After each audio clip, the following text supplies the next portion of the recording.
Thanks for listening to Baxie's Musical Podcast. If you like what you hear today, be sure to like it, follow it, share it with everyone you know. Be sure to give it a big fat review. You can also follow the show on Instagram, TikTok, and Facebook for regular updates on upcoming guests. Today we're brought to you by Metro Chrysler, Dodge, Jeep, and Ram at Chicopee. Be sure to stop by their state-of-the-art dealership next to BJ's and Big Y on Memorial Drive, or stop by MetroJeep.com and make it Metro. And then drive home in your new Metro Chrysler, Dodge, Jeep, Ram today. It's Baxie's Musical Podcast.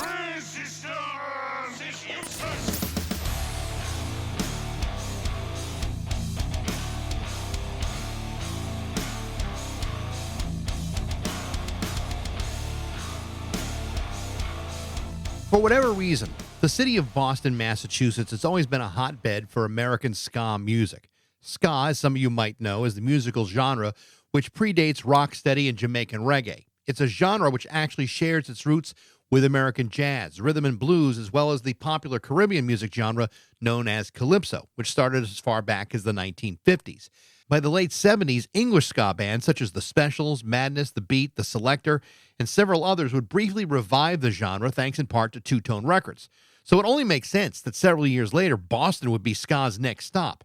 Starting in 1983, Boston would welcome bands like Bim Scala Bim, the Mighty Mighty Boss Tones, Dub 7, and many others. By the 90s, you had other Boston ska favorites, the Alstonians, Skavoovie and the Epitones, Thumper, Beat Soup, and ushering in a wave of ska bands that hit nationally. Not just the Mighty Mighty Boss Tones, but Operation Ivy, which eventually became Rancid, Sublime, Real Big Fish, and even No Doubt as well.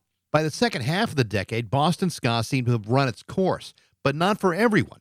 In 1995, there was Big D and the Kids Table, a bunch of students from the Berklee School of Music who not only picked up where everybody else left off, they've continued a run that has lasted 31 years. With as many as 12 members of the band playing at any one given time, Big D and the Kids Table have released 21 albums, including their latest, The Good Old-Fashioned Saturday Night. The leader of the band has been the lead singer, songwriter, and the one-time drummer for the band, Dave McWane, who after 3 decades continues to have kept ska very much alive. As the band's longest-serving member with a relentless drive and fierce commitment to the DIY approach that has been their hallmark forever. The result of which is another incredibly sounding record with outstanding musicianship, great songwriting, and a bottomless supply of fun. For the last 10 years, Dave McWane has also been an instructor at Northeastern University's College of Arts, Media, and Design, teaching everything from entertainment law, artist management, songwriting, demo production, you name it, all while keeping his band together, playing live, and constantly recording new material.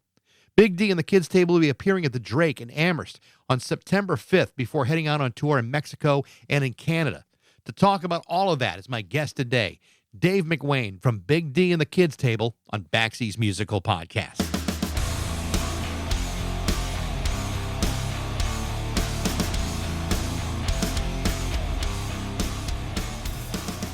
You know, anytime I get a chance to talk to someone from the state of Massachusetts, I jump at the chance. I'm like, well, okay, if we get nothing else accomplished here today, at least we have that together. So that's great. Are you a Massachusetts person? I'm in Springfield. I grew up South Shore, so. Oh, nice. Yeah. So, Awesome. And you're like right on the Mass-New Hampshire border or somewhere like North Shore, right? Yep. Nice. Yep. I want to ask for your exact address. I'll leave you that piece of privacy to yourself. It's funny. I just told my daughter that we call sprinkles Jimmy's today. That's a very Massachusetts thing. It's a very Massachusetts thing. And I remember I went to college in the Midwest, and I remember trying to explain what a North Shore three-way was, and they thought, and it was a Catholic school, so I had to be very careful with how I described that, and it was not what they thought it was going to be. But congratulations on the new record. I know it came out on the 12th. It's been a couple of weeks still. Yeah. The Good Old American Saturday Night. Like everything else you guys have done, it always sounds amazing. And I see it's being described as one of your strongest albums in years. I tend to agree with that. Obviously, you're going to be biased, but what are your thoughts about the way the album came out and how it's being perceived in the early stages of the release? Well, I think you're right. Like sometimes, most of the time, you finish a record and you love it and you love it and you love it, and then you put it out to the world. And, sometimes people say they love it, and sometimes, trolly people say something like, burp, burp, burp, burp, burp, but this this time, everything's just been so positive, and everyone it just seemed like the right music, the right message, the right vibes, the right lyrics at the right time. The musicianship in this record is just phenomenal. And I realize Yeah. that's kind of like a hallmark for you guys, in spite of people coming in and out, over the years. Tell me about that, how you continue to make that happen. I mean, it's for some bands, a trumpet player may leave, and it may take him 5 years to find a guy who's even close to the last guy that was there. How do you continue to find people to replace those who've come and gone? Well, it's funny because, there was like the Strictly Rude crew, and then, we didn't know, but at the time, like, we just literally didn't know when some band members decided to get married. For some reason, we thought if you get married, you can't be in the band. You know what I mean? Like, we just didn't know that you could do that. We were just so young. So a couple guys who got married, said, I got to leave the band, but now they're just back. Like Paul Cutler and Ryan never left. So it's like in the horns, Paul and Ryan have been there the whole time.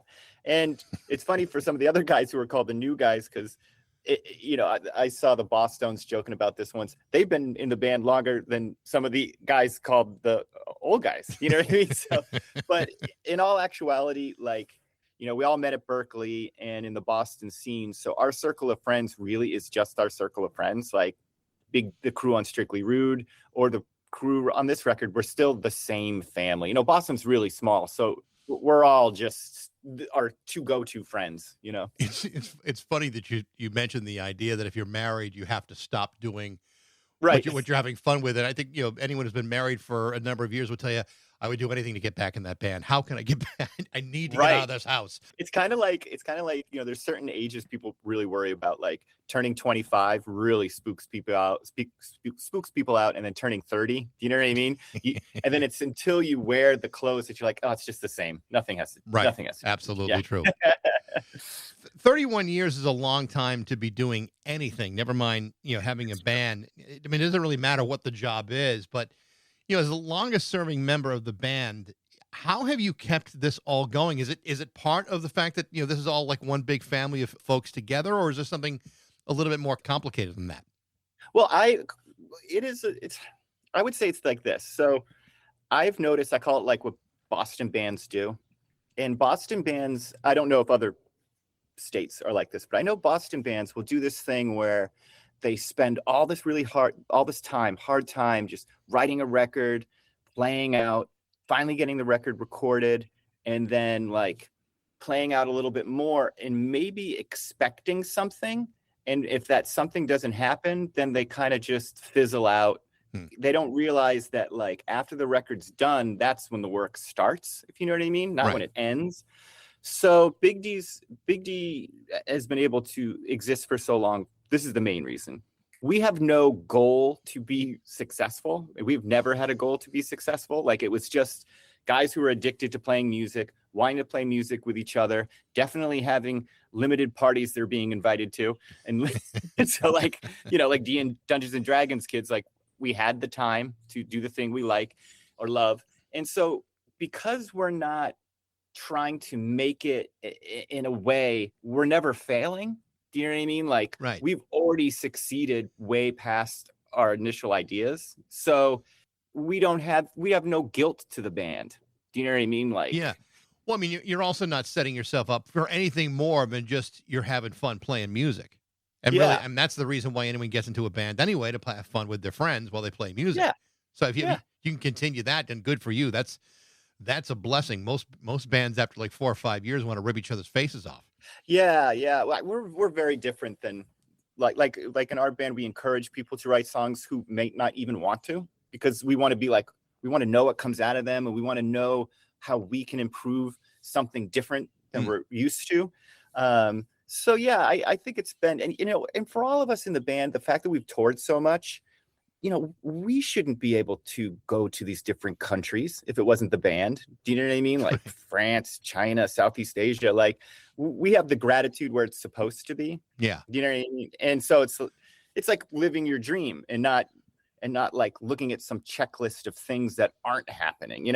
I really do feel bad for bands that maybe look at numbers too much, like look at numbers and think other bands are competition. Like, there's enough seats on the bus for everybody. You know what I mean? It's so yeah, we're just happy to be around. So the Boston area has always been somewhat of a like an interesting hotbed of underground or alternative or whatever the hell you want to call it. I mean, you can call it any number of different things, but it's always been a really fertile hotbed for ska in particular. And I remember getting a series of records back in the '80s that were like pitting Boston and New York ska bands against each other.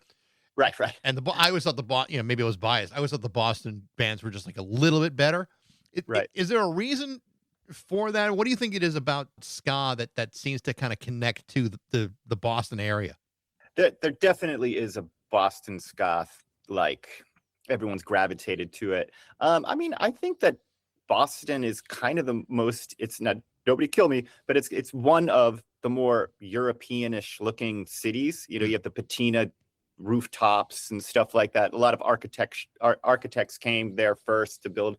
So there definitely is a ska center. And of course, we have to say the Mighty Mighty Bosstones helped that. And when the Bosstones got big, finally, after 1 million records, the whole city was just saying things like, finally, good for them. Do you know what I mean? Like the whole city was happy for them. Do you know what I mean? They're like, our guys made it through. Yay.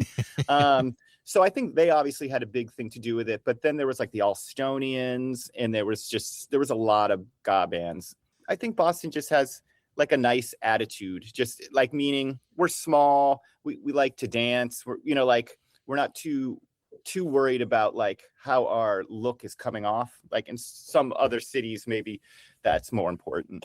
So what got you into it? I mean, obviously you're going to Berklee, you're being exposed to all different kinds of music and genres. Where did ska come into your life at that point? Yeah, I was definitely a late comer as far as traditionalists that are like, you didn't know the specials until you were this age. So it's kind of like, yeah. So I started with Mr. Bungle, oh wow, which is a very weird way to take your first steps with ska. And so I took off my first steps with Mr. Bungle. I'm like, wow, they have horns. I was really listening to a lot of heavy metal and hardcore, and so going to hardcore shows like Only Living Witness and Slapshot and Sam Black Church, sometimes this really funny band would open up, and they were the Mighty Mighty Bosstones. And so I was like, oh my God, these guys are weird, like Mr. Bungle. Look, they're all wearing plaid. They got the horns again. The horns are here again. And so those were my first two steps. And then my friend BJ one day just randomly gave me the Operation Ivy LP Energy. And so then I was like, okay, wait, so we're still doing the same thing, but they don't have horns. Okay, I didn't know this is all starting to get very interesting. Do you know what I mean? And then finally I would say, and then I realized who the specials were, meaning like with me and my friends, we would be listening to the Smiths or REM, and then the specials were already played, but I didn't really know that was them. Like I was a fan without even knowing the band name. And so then I started putting all the pieces together. But, I would say the biggest thing I do is I strictly listen to like traditional Trojan stuff. My wife and I just 24/7. So then when I found the traditional stuff, I was like, wow, it was really great. Mr. Bungle's kind of an unusual entry point, though. I mean, very much. The three albums I love all three albums, especially the first and the last one. I mean, or the third one. But I wouldn't have necessarily. There's so much going on those three records. It's hard for me to say, oh, that's a ska band. It's everything. It's a mishmash of everything you could squeeze into a record. Yeah, and then when I saw Fishbone, when I heard Party at Ground Zero for the first time, so now it's really handy because I'm like, wow, this singer guy, he's kind of like as crazy as Mike Patton. You know what I mean? Like, it's just funny to see a young kid trying to connect the wires. Yeah. And then slowly you see the whole world. But yeah, it's great. So at Berklee, were you finding obviously you did because you started a band there. Were there a lot of like-minded people who were kind of seeing this at the same time you were, or because obviously at a place like Berklee, like I said, you're being exposed to a lot of different things, a lot of different talents, a lot of different music and genres. How difficult was it to find like-minded people to be playing, this kind of music? Well, you're right that everyone's doing their own thing. And what's really cool about Boston and being really small is like we all go to the same like bars, like the Model, if you will, and Alston. And so, so you're standing there and you got Favorite Atomic Hero. They're your friends. And they're doing like this more like pop, like Jimmy Eat World stuff. And then you got Shadows Fall, who's doing like, I don't know how to describe their metal, but their hardcore metal style. And then, but we're all in the same like bars or at Berklee, so everyone's choosing their own paths, but everyone is still like immediate friends. Like, wow, you're gonna do ISIS, or like my friend who was in Kill Switch Engage, like, oh, you're gonna do that style of music, or Tony who was in the Distillers. Well, you're gonna do that. So I don't think like everybody was going towards ska. Everyone was just doing music. Right. But for our crew, I knew I wanted to work with horns because I really wanted like Rocket from the Crypt and the band Morphine. I just kind of thought like the next thing I do has to have horns. I got to see what it's like to have them in a band. And so my immediate friends at Berklee were like trumpet, trombone, sax. And then, so immediately we were all like, we're in a ska band. That way we can all hang out, One of the things that I've heard from people who've gone to Berklee and even other schools too, is that a lot of musicians tend to kind of struggle to unlearn what they've learned from studying at the college level. I mean, not everybody feels that way, but there are some that almost have to unlearn the rules to make up their own. Yeah. Have you found that to be true, or like other people who have been in the band who kind of struggle with that transition? This is how I would approach that. This is how I would approach that question. So when I started as drums, because that's my principal instrument, the singing thing is just the fluke. I played drums in Big D first, and then someone was like, why don't you sing? And I was like, okay. But, so this is all just ridiculous. But drums is my principal instrument. And when I was at Berklee, I did start to notice that every drummer was inspired by the same people, which is making them all play the same. So even if these drummers might be like technically better than you, everyone's the same player. So at one point I said, it's early. So like, you don't know Neil Peart is? Oh my God, you tell me you don't know who Neil Peart is. There's a lot of that at Berklee, right? So with my kind of Boston, Scottish, Irish, because you said that, now I'm not going to listen to him. Stubbornness, you know what I mean? I made it a conscious, if these drummers that everyone was inspired by was playing in the background, I would listen, but I would never study it because I didn't want to be like them. Right. And so I would study other drums like Ninja Tune DJs or DJ Crush and just try to figure non-drummers making beats because it's really interesting. So I would try to learn a different path. And then everybody started saying I was such a great original different drummer. And it's only because I wasn't eating the same things that they were devouring. And I took that to singing. So like with singing in Big D, I really try to, I really love it when the young idea, the young, you're not an expert at it, approach, because I think there's more heart, there's more like figuring it out and doing different ways. But yeah, I never want to get to be personally, I don't want to become too much of an expert at music because every expert of music seems to have lost the magic of it. Yeah. You know what I mean? And so I meet these people and I'm like, you've lost the magic. So I try to keep the magic in me. Now, is that magic for you about having fun with it, or and not taking it as seriously? Or, I mean, what defines that magic for you? Absolutely not taking it too seriously. Yeah. Like I even find it kind of a little tough sometimes when people gravitate to a certain language on tour. Like they'll start being like, copy that, affirmative. They'll start using like war terms, right? And I'll be like, guys, don't take it so seriously. You can just say, okay, man, sounds good. I'll check that out. And we don't have to use like, copy that, affirmative. Like I do think you got to make it, for me, you have to make it not too serious. Because there's nothing, for me, now I get nauseous off a lot of different artists. Like when, like when an artist answers the question, like he's the most, so she's the most important person that's ever answered the question ever. Like I can get a little nauseous. I'm like, dude, you wrote Jelly Roll. It's not a big deal. Like, when I need, so yeah. So for me, it's got to be playful. It's got to be discoveраtive. You have to discover things. Right. You have to have humility. You can't be like, I write all the songs, and having 3 choruses in a row is right, and you're wrong to think it should be 1. You know what I mean? Like nobody wants that. So just not taking it too seriously. One of the things that has always been true of Big D and the Kids Table is this commitment to taking a DIY approach to what you do. Yeah. And which is not all that unusual, especially, for kids who are starting off with their first band. But as someone who's been at it for as long as you have, yeah, over 30 years, How has the process of a DIY approach changed in the last 30 years? And I'm not just talking like the technology Yeah. involved, Right. but there's a lot of other things that have morphed greatly in the Right. last 3 decades. Oh, absolutely.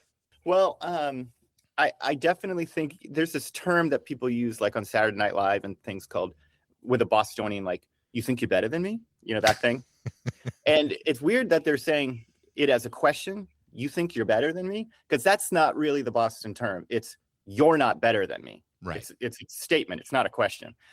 And it became pretty clear to me at an early stage that everybody that was like, quote unquote, making it or pushing ahead in the industry was either from a connected family, rich, or, you know, fortunate in some way. Right. And so I knew I wanted to do music. Like, it was no choice. Like it was just going to happen. So I have to do the DIY stuff. So I just consider it fighting for my life. Like, you're not better than me to, you know, like to these other people. They just have the connections. And God damn it, if I'm not going to climb up there and look around too, you know, and we've been able to get to that certain level and look around. And I don't think the top is the best. I think you have like less freedom. It's less organic. You know, I always go to McDonald's. You know, McDonald's sells the most hamburgers, but I don't know if it's the best hamburger, you know. Well, I mean, and there's also something to be said about the traditional way of doing it, you know, being surrounded by gatekeepers. And at least in the way you're doing it, the gatekeeper is you.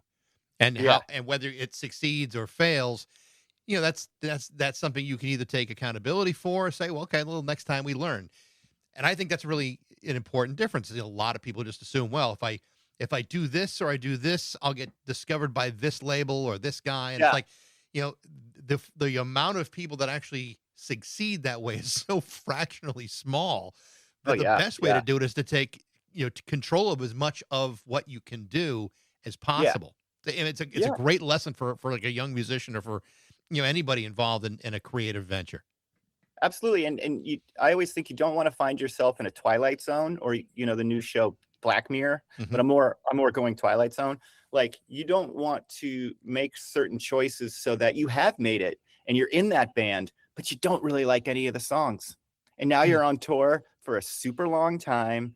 You're playing these songs and it wasn't really what you really wanted to do. And now you're in this terrible Twilight Zone where you got your wish, but it's not really fulfilled. So one of the things I want to ask you about, because I'm fascinated by this, is like, as a guy who has fronted a band that has had as many as 12 members or more on stage at any one given time, to get all that organized and all of that together, whether it's, you know, rehearsal or in a studio or on the road, all the logistics and all the coordination and schedules that have to be considered, how difficult is that to manage? Because it would seem to me that could be very easy to collapse into total chaos unless there's some level of some structure around it. How do you manage your way through all of that? That is 100% the hardest part. The hardest part is everybody's got lives, everyone's got schedules, and the scheduling of being in a band, have it be a tour or a rehearsal or shoot a music video or what have you, that is definitely the hardest part. But, you know, you just stick with it. Like, I just am always doing it, meaning I like Chris Rock said something like, when you have a job, the clock goes really slow, but when you have your career, the clock goes too fast. And you know, because you're loving it, and so I just keep on it. Like, for instance, we had one thing that we've been trying to schedule this one thing for like 2 or 3 months, but you just keep trying, and then there's this moment where it gets funny and ridiculous, and then people kind of like it becomes fun. Like, people start making it their mission too. Like, we can do this. But you know what I mean? Everybody knows. I mean, if anybody after college has tried to hang out with a group of friends, I mean, even just hanging out with 3 to 5 friends is hard enough. So I think, you know what I mean? Well, at least during COVID, everyone was home, and you could probably say, well, let's do it all remotely and send files to each other. But once that's over, and now you're trying to accommodate everybody physically, I can't imagine how the challenge of all that. It's got to be amazing. Yeah, and I have to throw out there, just for any of your listeners and stuff, like, it's with life being so hard, currently in America with like, I mean, it just seems like for everything you have to do, it's like, go, go, go, go, go, go. I don't necessarily think the old model of every Thursday at 7:00 we practice, you know what I mean? Because if you're coming off a hard day's work, you would work, let's say you worked 8 hours and then you have some traffic and now you're starting rehearsal. They said at 7, but really everybody gets there around 8. And now you're going to do 2 hours and you have to work the next day. And how are you supposed to be positively creative? You know what I memean? So I really try to do daytime practices like on Sundays when it's like your first thing you do, or you know what I mean? Yeah. But I'm just throwing out there to all the musicians out there.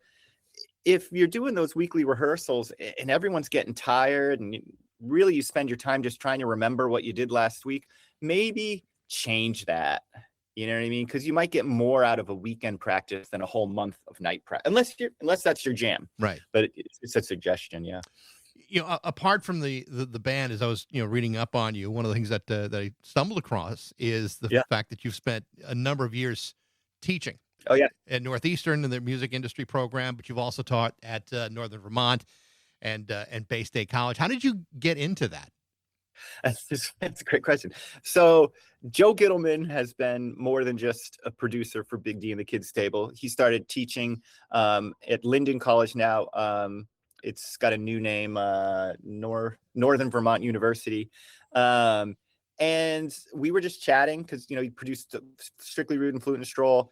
And he helped me get through the door in Vermont. And so I literally would drive 3 hours to work, get my teaching chops up, right? Teach at Northeastern, drive 3 hours back. And because that was the only place I could get through the door.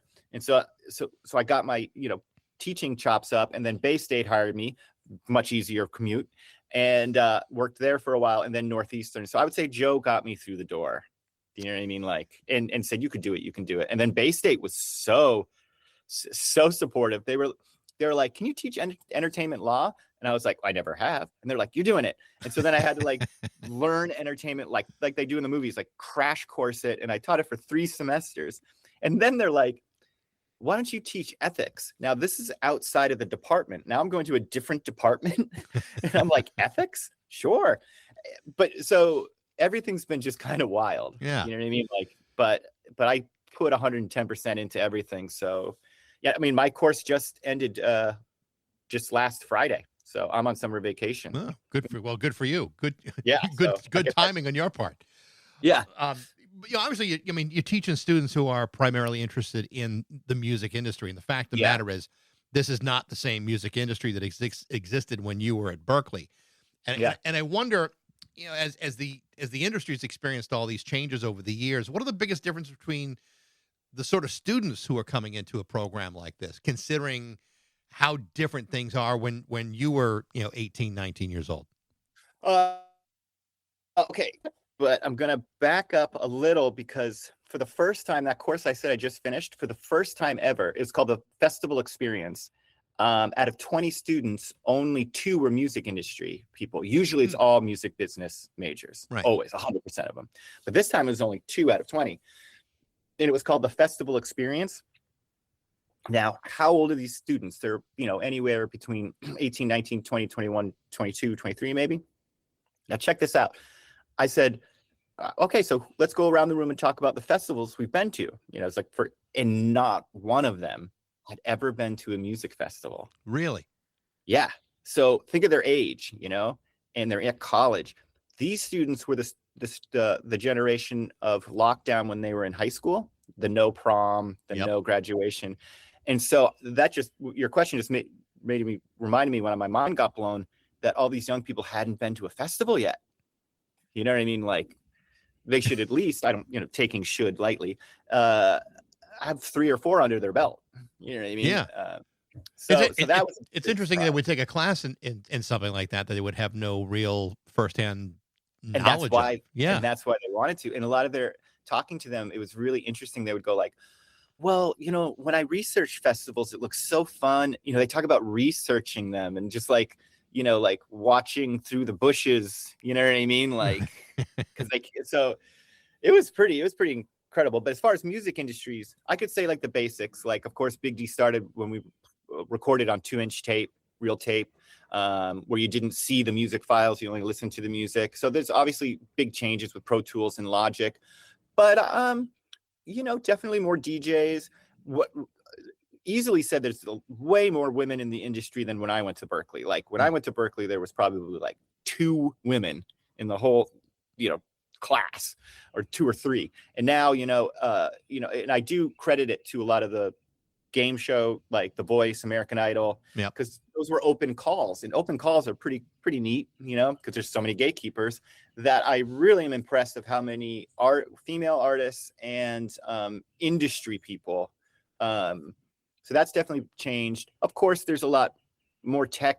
Maybe there's a lot more techno, like EDM. I'm sorry, but I don't know. It just seems like more people are like, I can do this, than your standard, long time ago kind of person. I don't know if I answered that. No, you did. I mean, it's a different generation. They've had different experiences.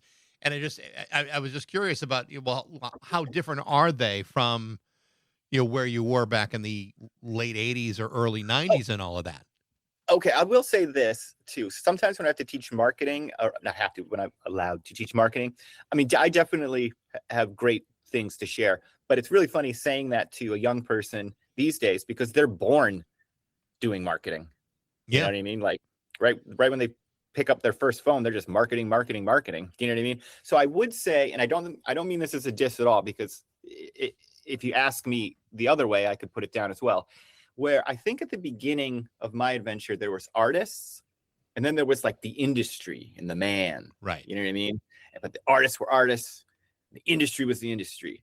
But because of like Pro Tools and Logic and, social media marketing, different brain people can now enter the dojo of being an artist, not just these creatives anymore. Now it can be kind of the Excel spreadsheet type of brain person who's like, I can do this too. So I think different brain people are entering the arts. Because the technology caters to them a little bit more. And so you have different brain people doing it. And I think everyone isn't the man, but everyone is their internal artist and their internal record label within themselves. Sure. You know what I mean? Well, it kind of goes back to, the discussion we were having about the DIY stuff. It's like, back when you were first doing it, DIY was like one approach. Now the smart way of doing it is to do exactly that, because the more you are involved in different aspects of your music career, the better off you are ultimately. You don't have to rely on this guy or that guy, and you can save yourself a shitload of money at the same time doing it. Yeah. And I think people should also, with everything being so global right now, definitely just try to, be a celebrated artist in your community. I think having a small, beautiful career is better. A long, small, beautiful career is better than maybe getting a short, bigger career. Right. If you know what I mean. Absolutely. I do want to talk about, some of the songs that are on the new record. You released a couple of singles early on. Scatterbrain is freaking awesome. The song Right Now is great. Nice. But there's a couple other songs that I really enjoyed. One, I love the way it starts off with Alston Storm. But the song that I really just freaking loved was, and you could probably guess, is probably Whiplash. I just thought that song was freaking awesome. And I know that's a song that, had been around for a while and almost made the last album. But I just thought this is, to me, that was like the gem of the whole record. That's so great. Because it was one of the first songs. It was like you said, it was ready for Do Your Art, but we took it off because we do this thing, like if we're making a French cuisine, even if you make like a really great lasagna, that's Italian and it's great, but we're doing a French menu. So it was like the wrong menu. Right. But it's a perfect menu for this record. But yeah, I mean, that song has a lot of the energy, if you will. Like it's got some spastic arrangements, but it's still powerful and strong. It's got a clear message that's confident. And yeah, it's just ska punk right in the pocket. It sounds so great. And even, it comes a little bit later on in the record. It's like, okay, it's a good good placement on that one too, because it just it breaks things up so beautifully. Yeah, we kind of wanted like after the middle of the record to have a new surge of energy in the record. Yeah. If you can get to the middle, it's almost like it's not starting a new record, but it's starting a new energy. The other song that and this is probably I don't know if this is one that people would necessarily point out, but for whatever reason, it earwormed on me and I kept playing it over and over again, was Rocker's Way. It's another cool. Yeah, I don't know why that one hit me. I still think some of the other songs are maybe a little bit better, but that one was like, oh, I got to listen to that one more time. Well, with what Big D, I often suggest all the time, and I've been doing this suggesting this suggestion for a very long time, is songwriters can often accidentally or on purpose keep writing in the same grooves or tempos or feels each time, as a joke, a singer-songwriter usually writes in their bedroom this type of like this kind of tempo. It's this. So sometimes if you're in your bedroom, it's hard to write noise complaint, like you're just by yourself in a room and suddenly you're making like this huge party song, right? Right. So what I'm getting at is I always will be listening to music and hear a groove or a beat that Big D hasn't really played in yet. We have our different beats that we often, and I'll go, let's see what happens to us if we play in this groove. What comes out of us if we play this groove. So Rocker's Way, you can tell it's like a little slower. Yep. And so that was intentional. Like, let's first decide this beat and this tempo and this groove, and then we'll see what we come up with. I mean, just the dynamics of the record, exactly what you're talking about, because it ebbs and flows and ups and downs, and it makes it more interesting to listen to. I thought, I really enjoyed it. Really cool. I like that song quite a bit. Yeah, it's great. What's really funny is a lot of the lyrics, like a sad soul can kill you quicker than any germ, right? Like I wrote that line before COVID, but it seems like I'm talking about COVID. Well, I guess there's been a couple like clairvoyant things that accidentally happened. Well, you hit that one pretty good, that's for sure. Yeah. You guys are actually coming to our area, coming to the Drake in Amherst in September. Most people from the Boston area don't come out to Western Mass until either get accepted to UMass or they're in a band. Those are the only two reasons most people come out to Western Mass. But that's pretty funny. That's pretty true. Yeah, it's true though. Yeah. I think it is true. Absolutely true. But tell me about the tour. What you guys are doing. So instead of doing, I think not many bands do this anymore, but back in the day, you do like 2.5 months and just do the whole U.S. You know what I mean? I think bands are doing more like drop-ins, like an oval of 10 days from like Montreal to Florida or Montreal to Toronto, Detroit, or like just different ovals, and then you can fly to California and do an oval. So we're going to do that. We're going to do the US in different pockets, little jumps. Then we're going to do the UK, maybe a little Europe, and we're scheduling China, Japan, and some Southeast Asia. So everything's getting booked. That's great. We're putting the train back on the tracks. Now, does this interrupt your teaching schedule at all, or that you're working around that? Well, I sometimes see where things are going to land. You know what I mean? So I did say yes to some tours without knowing quite yet, what Northeastern has planned for me. So I don't know. We'll see what happens. But I think everybody would agree that you'd want your professor going out and having adventures and coming back, rather than he doesn't go on any adventures anymore. Well, that's true. That's why they have sabbaticals. Right. And I shouldn't say this because it's too awesome, but I'm a big Indiana Jones guy. I love Indiana Jones. And Indiana Jones, he goes out, does his adventures, and then comes back and teaches. That's what each movie kind of happens. So I'm basically like the rock and roll Indiana Jones. I could totally see that. Totally see that. Dave, this has been a lot of fun. Like I said, I really enjoyed the record, and it's great to have you on the podcast. Great to see you. Yeah, I appreciate it. I love the great questions. It's great hanging. Thank you, man. Best of luck. Maybe we'll do it again sometime. I hope so. Absolutely. I'll meet you in Western Mass. Perfect. Sounds good. Thanks, Cheers. Dave. Take care now. Thanks. The name of the new album from Big D and the Kids Table is called The Good Old Fashioned Saturday Night. They'll also be coming to the Drake in Amherst, Massachusetts on September 5th. Thanks for listening. I hope you enjoyed it. If you did, you can email me at bax@rock102.com. I'd love to hear what you think. Thanks to Metro Chrysler, Dodge, Jeep, and Ram at Chicopee for their support, but most of all, thanks to you for for listening to Baxie's Musical Podcast.